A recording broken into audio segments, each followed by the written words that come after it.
BPSC प्राथमिक शिक्षक भर्ती के लिए हम लोग रसायन विज्ञान यानी केमिस्ट्री देखेंगे।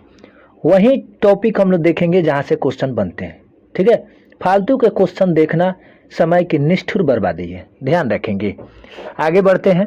कहता है कि पहले देखेंगे कि रसायन है क्या। पदार्थों के गुण, संगठन, संरचना तथा उसमें होने वाले परिवर्तन का अध्ययन किया जाता है। ये तो कन्फर्म हो गया। लेवेजियर साहब को रसायन का जनक कहा जाता है, ध्यान रखेंगे।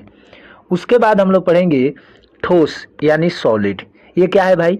इसका आकार और आयतन दोनों निश्चित होता है, यानी आकार भी होगा आयतन भी होगा। जैसे लोहा की छड़, बर्फ का टुकड़ा, मोबाइल, टैबलेट, कोई भी चीज, ध्यान रखेंगे। उसके बाद हम लोग देखेंगे द्रव यानी लिक्विड। इसका क्या लोचा है? आकार अनिश्चित होगा। पानी का कोई आकार होगा, इधर से इधर बह जाएगा, इधर कीजिएगा तो इधर बह जाएगा, इसलिए आकार अनिश्चित होगा और आयतन निश्चित होगा। इसका आयतन तो होगा, जैसे पानी, अल्कोहल, शराब, ध्यान रखेंगे। नेक्स्ट कहता है कि गैस, अब इसके बारे में क्या है? आकार एवं आयतन दोनों अनिश्चित होगा, ना ही इसका आकार होगा और ना ही आयतन होगा। देखिए इधर के गैस को रोक सकते हैं? नहीं, इधर उधर भाग जाएगा। और इसका आयतन भी नहीं है, जैसे हवा और ऑक्सीजन, बहुत सारी चीज़ें हैं। ये चीज़ हम लोग देख लिए उदाहरण के तौर पे जो। उसके बाद आता है पदार्थ की चौथी अवस्था। हम लोग देखें ठोस, द्रव और गैस। चौथी अवस्था क्या है? प्लाज्मा। ठीक है। पांचवी अवस्था को कहा गया है बोस-आइंस्टीन कंडेंसेट। बोस-आइंस्टीन कंडेंसेट कहा गया है पांचवी अवस्था। ठीक है, पदार्थ के हम लोग 5 अवस्था देख लिए। आगे बढ़ते हैं। अब पढ़ेंगे हम लोग तत्व यानी एलिमेंट। ये क्या है? भौतिक एवं रासायनिक विधियों से 2 या 2 से अधिक पदार्थों में विभाजित न हो वो तत्व या एलिमेंट कहलाता है। जैसे सोना, चांदी, ऑक्सीजन, ध्यान रखेंगे। आगे बढ़ते हैं। अब पढ़ेंगे हम लोग यौगिक यानी कंपाउंड। ये क्या है? 2 या 2 से अधिक तत्वों के एक निश्चित अनुपात में मिलना ही क्या कहलाता है? यौगिक कहलाता है। ठीक है, जैसे जल। ठीक है, H2O इसका फार्मूला होता है, ध्यान रखेंगे। आगे बढ़ेंगे। उसके बाद हम लोग पढ़ेंगे मिश्रण यानी मिक्सचर। ये क्या है? 2 या 2 से अधिक तत्वों या यौगिकों के अनुपात को क्या कहा गया है? मिक्सचर यानी मिश्रण, जैसे हवा। ठीक है, ध्यान रखेंगे। उसके बाद आता है ऊर्ध्वपातन। कई बार क्वेश्चन पूछा हुआ है, बीपीएससी पूछा हुआ है। ठोस से सीधे गैस में परिवर्तित हो जाता है, जैसे कपूर, नेफ्थलीन। ठीक है, नेफ्थलीन कह देगा किसका उदाहरण है? तो ऊर्ध्वपातन का। ठीक है। नेक्स्ट देखेंगे द्रवणांक यानी मेल्टिंग पॉइंट। गर्म करने पर कोई ठोस द्रव में परिवर्तित हो जाता है, उसको मेल्टिंग पॉइंट या द्रवणांक कहते हैं। अब इसका क्या होता है थोड़ा सा देखते हैं। दाब बढ़ाएंगे तो आयतन इसका जो है घटता है। दाब बढ़ाने पे आयतन घटेगा, ध्यान रखेंगे। द्रव का एक चीज आप मिलाए होंगे, कोई भी कोचिंग ट्यूशन ये नहीं कहेगा कि आपको ये चीज पढ़ना है। अगर वो कह दिया तो उसका रोजी रोटी कैसे चलेगा? तब तो 5 दिन में कोर्स खत्म हो जाएगा। और उस कोर्स के लिए आप 5,000, 2,000, 4,000 दीजिएगा? नहीं ना दीजिएगा। इसलिए आपको भवंडल बनाएगा कि यहाँ से क्वेश्चन आएगा, यहाँ से क्वेश्चन आएगा, लेकिन वो भी जानता है कि कहाँ से क्वेश्चन आता है। इसलिए हम लोग उसी टॉपिक को देखेंगे जहाँ से क्वेश्चन बनता है, जहाँ से क्वेश्चन पूछे जाते हैं, जहाँ से क्वेश्चन पूछे जाएंगे, ध्यान देंगे। अब हम लोग पढ़ेंगे हिमांक यानी फ्रीजिंग पॉइंट। ये क्या है? किसी विशेष दाब पर वह नियत ताप जहां द्रव जम जाता है उसी को हम लोग हिमांक या फ्रीजिंग कहते हैं। आगे बढ़ते हैं। क्वथनांक क्या है? यानी बॉइलिंग पॉइंट। नियत ताप पर जब कोई द्रव उबलकर जो है वाष्प की अवस्था में बदल जाए, जब कोई द्रव उबलकर द्रव अवस्था से वाष्प की अवस्था में बदल जाए तो उसी को क्या कहते हैं? बॉइलिंग पॉइंट यानी क्वथनांक। ठीक है, ध्यान रखेंगे। बर्फ के टुकड़े पे दाब बढ़ाने पर क्या प्रभाव पड़ता है? कई बार क्वेश्चन पूछा हुआ है, इंपॉर्टेंट क्वेश्चन है, इसको भी कर लेंगे। बर्फ के टुकड़े पर दाब बढ़ाने पर क्या होगा? गलनांक घटेगा, आयतन भी घटेगा, ध्यान रखेंगे। आगे आते हैं। नेक्स्ट चैप्टर है परमाणु संरचना। अब हम लोग पढ़ेंगे परमाणु यानी एटम। एटम ये क्या है? किसी भी रासायनिक अभिक्रिया में भाग ले सकता है, स्वतंत्र अवस्था में नहीं रह सकता है। ये स्वतंत्र अवस्था में नहीं पाया जाता है लेकिन रासायनिक अभिक्रिया में भाग लेता है, वो है परमाणु एटम। ध्यान रखेंगे। अब आता है अणु यानी मोलिक्यूल। ये क्या है? तत्व तथा यौगिक वह छोटा सा छोटा कण जो स्वतंत्र अवस्था में रह सकता है। हम लोग देखें परमाणु स्वतंत्र अवस्था में नहीं रह सकता है लेकिन अणु स्वतंत्र अवस्था में रह सकता है। ध्यान रखेंगे। अब कहता है एक पॉइंट है VVI, पानी जब बर्फ बनता है तो आयतन बढ़ेगा, घनत्व कम होगा।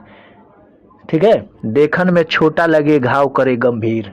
ये भले आपको कम दिख रहा है लेकिन काफी इंपॉर्टेंट टॉपिक यहाँ से बनते हैं। पानी जब बर्फ बनता है तो आयतन बढ़ेगा, घनत्व कम होगा। ध्यान रखेंगे। आगे बढ़ते हैं।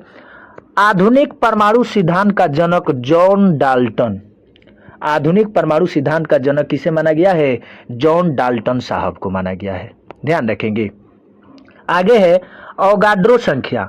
अवगाड्रो संख्या 6.022 इंटू 10⁻23। ध्यान रखेंगे। अब यहाँ देखेंगे प्रमुख मूल कणों के अभिलक्षण। इलेक्ट्रॉन का खोज किसने किया? जे थॉमसन साहब। प्रोटॉन की खोज किसने की? गोल्डस्टीन। न्यूट्रॉन की खोज किसने की? James Chadwick. आप जानते हैं इलेक्ट्रॉन नेगेटिव, प्रोटॉन पॉजिटिव और न्यूट्रॉन जीरो। इसका द्रव्यमान आप यहाँ दिया हुआ है, इसको ध्यान रख सकते हैं, नहीं भी रख सकते हैं, कोई दिक्कत नहीं है। आगे बढ़ते हैं।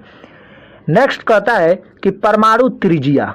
परमाणु का त्रिज्या कितना होता है? 10⁻⁻10 मीटर। ध्यान रखेंगे। नाभिक की त्रिज्या 10⁻⁻15 मीटर। अब कहेंगे कि दोनों में छोटा कौन? जिसमें अगर माइनस लगा हो, अगर बड़ी संख्या हो तो वो छोटा होता है। जिसमें माइनस लगा हो अगर वो बड़ी संख्या है तो वो छोटा होगा। जैसे इसमें छोटा सबसे कौन है? -15। कौन है? -15। ध्यान रखेंगे। आगे बढ़ेंगे। द्रव्यमान संख्या। द्रव्यमान संख्या बराबर क्या होता है? प्रोटॉनों की संख्या प्लस न्यूट्रॉनों की संख्या होता है द्रव्यमान संख्या, यानी A = P + N। हमेशा पूछते रहता है। आगे बढ़ेंगे। समस्थानिक आइसोटोप्स के नाम से जानते हैं। समान परमाणु क्रमांक परंतु परमाणु द्रव्यमान भिन्न हो उसे समस्थानिक कहते हैं। इसमें होता क्या है कि प्रोटॉन संख्या समान किंतु न्यूट्रॉन जो है भिन्न भिन्न होगा है। प्रोटॉन संख्या समान, न्यूट्रॉन भिन्न होता है, उसी को हम लोग समस्थानिक कहते हैं। और एक है हाइड्रोजन। हाइड्रोजन एक ऐसा है जिसका 3 समस्थानिक है, प्रोटियम, ड्यूटेरियम और ट्राइटियम। ट्रिटियम भी इसको बोला जाता है। हाइड्रोजन का एक ट्रिटियम है जो रेडियो एक्टिव एलिमेंट है। ध्यान रखेंगे। अब यहाँ आते हैं समस्थानिक एवं उसका उपयोग। कई बार क्वेश्चन पूछा गया है। यूरेनियम 235 का उपयोग कहाँ करते हैं? चट्टान की आयु ज्ञात करने में। सोडियम 24 का उपयोग रक्त के थक्के का पता लगाने में। कोबाल्ट 60 का प्रयोग हम लोग रक्त कैंसर को नियंत्रित करने में। आर्सेनिक 74 का उपयोग ट्यूमर का पता लगाने में। आयोडीन 133 का उपयोग थायराइड ग्रंथि के उपचार में। फास्फोरस 32 ल्यूकीमिया के उपचार में। और लोहा 59 अरक्तका का रोग पता लगाने में। कई बार क्वेश्चन पूछा है, इससे ध्यान रखेंगे इसको एक बार। ठीक है। अब आते हैं हम लोग समभारिक यानी आइसोबार्स। ये क्या है? समान परमाणु द्रव्यमान परंतु भिन्न भिन्न परमाणु क्रमांक होगा, समभारिक होते हैं। यहाँ देख सकते हैं आर्गन, ठीक है, यहाँ पोटेशियम, यहाँ कैल्शियम। यहाँ देख सकते हैं यहाँ परमाणु भार समान है, सबका ऊपर भार होता है यानी द्रव्यमान होता है, तो 40 सबका है। लेकिन नीचे वाला देखिए तो परमाणु क्रमांक, जो नीचे को परमाणु क्रमांक बोलते हैं, देखिए 18 है, फिर या 19 है, फिर 20 है, लेकिन ऊपर वाला सेम 40-40 है, यही कहता है। अब आता है नेक्स्ट चैप्टर, गैसों का आचरण। ये क्या कहता है? इसमें सबसे इंपॉर्टेंट है बॉयल्स का नियम। ये क्या कहता है? स्थिर ताप पर गैस की नियत मात्रा का आयतन उसके दाब का व्युत्क्रमानुपाती होता है, यानी उल्टा होता है। जैसे V inversely proportional to 1/P। ध्यान रखेंगे। चार्ल्स का नियम कहता है कि स्थिर दाब पर किसी गैस का नियत मात्रा का आयतन उसके परम ताप का सीधा समानुपाती होता है, यानी T डायरेक्टली प्रोपोर्शनल V। यानी इसमें दाब स्थिर रहेगा और इसमें बॉयल्स में ताप स्थिर रहेगा। ये चीज ध्यान रखेंगे। अवोगाड्रो का नियम क्या कहता है, इस बार बिहार दरोगा के पूछा हुआ है। समान ताप दाब पर सभी गैसों के समान आयतन में अणुओं की संख्या समान होती है। मतलब क्या कहता है, समान ताप समान दाब सभी गैसों के समान आयतन में अणुओं की संख्या समान होती है, वो अवोगाड्रो का नियम कहता है, ध्यान रखेंगे। आगे बढ़ते हैं। कहता है कि तत्वों का आवर्ती वर्गीकरण। मेंडलीव द्वारा बनाई गई आवर्त सारणी में 9 गो वर्ग थे और 7 गो आवर्त था, लेकिन अभी 18 गो वर्ग है और 7 गो आवर्त है। ये चीज तो सही है, कुछ सही था मेंडलीव का। आगे बढ़ते हैं। अब कहता है कि डॉर्वे राइनर के त्रिक नियम और न्यूलैंड्स का अष्टक नियम कैसे याद रखेंगे। डॉर्वे राइनर यानी 2 और ट्रिक मने 3, त्रिक मने 3। और देखिए 2 का 3, इसको याद रखेंगे, 2 का 3। और न्यूलैंड्स, न्यू मने 9 अष्टक का सिद्धांत दिया था, अष्टक मने 8, यानी 9 के 8 और 2 के 3। ये ट्रिक था याद रखने का, ध्यान रखेंगे। आवर्त सारणी जो है मोसले के नियम पर आधारित है। कह देगा मोसले के नियम, जो आधुनिक आवर्त सारणी किस पर आधारित है, मोसले के नियम पर, ध्यान रखेंगे। परमाणु का आकार वर्ग के ऊपर से नीचे आने पर क्या होता है, बढ़ता है। विद्युत ऋणात्मकता बढ़ती है, आयनन ऊर्जा घटती है, विद्युत ऋणात्मकता घटती है, इलेक्ट्रॉन की प्रति घटती है। इधर अगर बढ़ेगा तो इधर घटेगा, यानी वर्ग में बढ़ेगा तो आवर्त में घटेगा, अगर वर्ग में घटेगा तो आवर्त में बढ़ेगा। एक दूसरे के क्या होता है, उल्टा होता है, ध्यान रखेंगे। उसके बाद आता है लेंथेनाइड श्रेणी। लेंथेनाइड श्रेणी कहाँ कहाँ से, ये परमाणु संख्या 57 से लेकर 71 तक के तत्वों को क्या कहते हैं, लेंथेनाइड ग्रुप कहते हैं। उसके बाद एक्टिनाइड श्रेणी के कितने हैं, परमाणु संख्या 89 से 103 तक क्या कहते हैं, एक्टिनाइन ग्रुप के एलिमेंट कहते हैं। आगे बढ़ेंगे। सबसे अधिक क्रियाशील, कई बार क्वेश्चन पूछा हुआ है बीपीएससी में चाहे अदर आयोग के द्वारा। सबसे अधिक क्रियाशील पोटेशियम, सबसे अधिक क्रियाशील पोटेशियम। सबसे अधिक इलेक्ट्रॉन बंधुता किसका होता है, क्लोरीन का। किसका होता है, क्लोरीन का, ध्यान रखेंगे।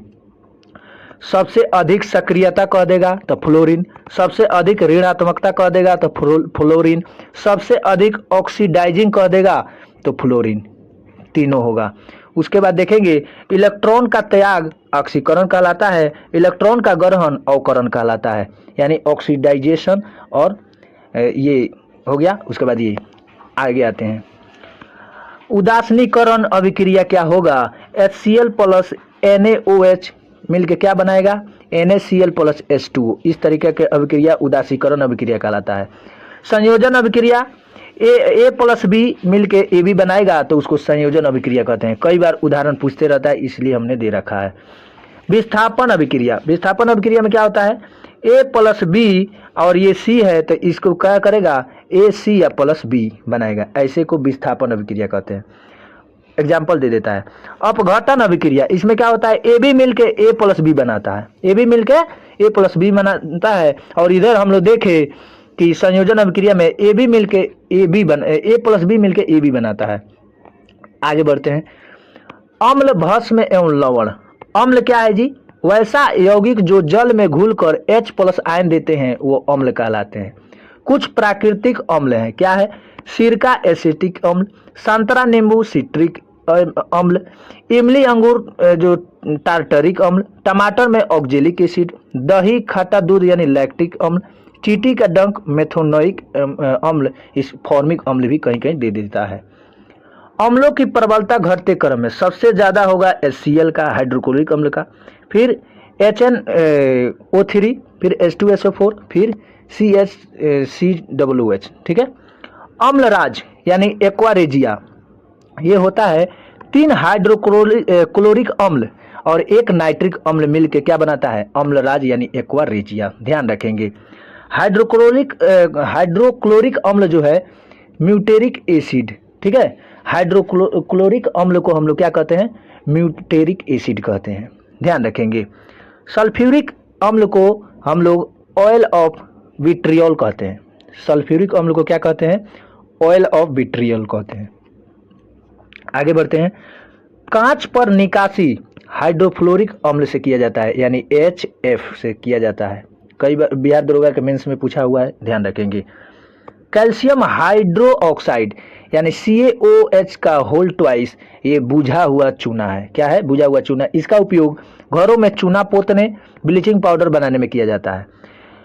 कैल्शियम ऑक्साइड, ये क्वेश्चन पूछा हुआ क्वेश्चन है, ये आपको 67वीं BPSC में कैल्शियम ऑक्साइड CaO यानी अनबुझा चूना कह देगा। CaO क्या है? तो अनबुझा चूना है, ध्यान रखेंगे।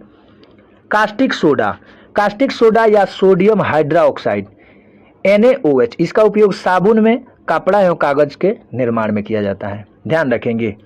मिल्क ऑफ मैग्नीशिया, जिसको MgOH का होल ट्वाइस इसका फॉर्मूला है, इसी को हम लोग मैग्नीशियम हाइड्रा ऑक्साइड के नाम से जानते हैं। कई बार ये क्वेश्चन पूछा जाता है, अब पूछ दिया जाता है कि मिल्क ऑफ मैग्नीशिया का जो है फॉर्मूला क्या है। ठीक है, अब आते हैं लवण यानी साल्ट। अम्ल एवं भस्म की प्रतिक्रिया के फलस्वरूप लवण एवं जल का निर्माण होता है, वो लवण है। क्या है? NaOH plus HCl NaCl plus H2O बनता है, ध्यान रखेंगे। साधारण नमक या सोडियम क्लोराइड NaCl को हम लोग खाने के रूप में प्रयोग करते हैं, कई बार क्वेश्चन पूछा हुआ है। खाने का सोडा जिसको हम लोग सोडियम बाइकार्बोनेट, जहाँ आई बाई ओजुंगिया सभे खाई, आई बाई तो सभे खाई मतलब सोडियम बाइकार्बोनेट खाने वाला सोडा NaHCO3, ध्यान रखेंगे। धोवन सोडा सोडियम कार्बोनेट, अंतर इतना ही है कि उसमें बाई था तो खाने वाला, धोवन सोडा धोने वाला सोडा ये है। इसका फॉर्मूला Na2CO3 10H2O, कपड़ा साफ करने में, सर्फ होगा, ध्यान रखेंगे। कास्टिक सोडा, ये सोडियम हाइड्रोक्साइड है, ये NaOH अपमार्जक का चूर्ण बनाने में, यानी साबुन जिसमें हम लोग नहाते हैं वो है, साफ करने वाला नहीं, नहाने वाला, ध्यान रखेंगे। पोटेशियम नाइट्रेट KNO3, ये क्या है? बारूद बनाने में इसका उपयोग हम लोग करते हैं, ध्यान रखेंगे। pH स्केल 0 से 7 तक अम्लीय होता है, 7 खुद उदासीन होगा, अगर एकदम 7 आएगा तो वो उदासीन होगा, ना ही अम्ल होगा और ना ही क्षार होगा, ठीक है, ना ही एसिड होगा और ना ही बेस होगा। लेकिन 7 से जैसे ऊपर जाएगा 14 तक तो वो क्षारीय कहलाता है, ध्यान रखेंगे। यहाँ भी हमने लिख रखा है कि 7 से कम अम्ल, 7 उदासीन और 7 से अधिक क्षारीय, इस चीज को हम लोग ध्यान रखेंगे। आगे बढ़ते हैं, यहाँ कुछ देख लेंगे। समुद्री जल का pH मान 8.6, रक्त का 7.4, लार का 6.5, दूध का 6.4, मूत्र का 6, शराब का 2.8, सिरका का 2.4, नींबू का 2.2। काफ़ी इंपॉर्टेंट क्वेश्चन है, दूध, शराब, सिरका, नींबू, रक्त, तो VVI क्वेश्चन है, ठीक है। और देखते हैं, वर्षा के जल के pH मान 5.6 से कम हो तो अम्लीय वर्षा कहलाएगा, यानी जिस वर्षा का pH मान 5.6 से कम है तो अम्लीय वर्षा कहलाता है, ठीक है।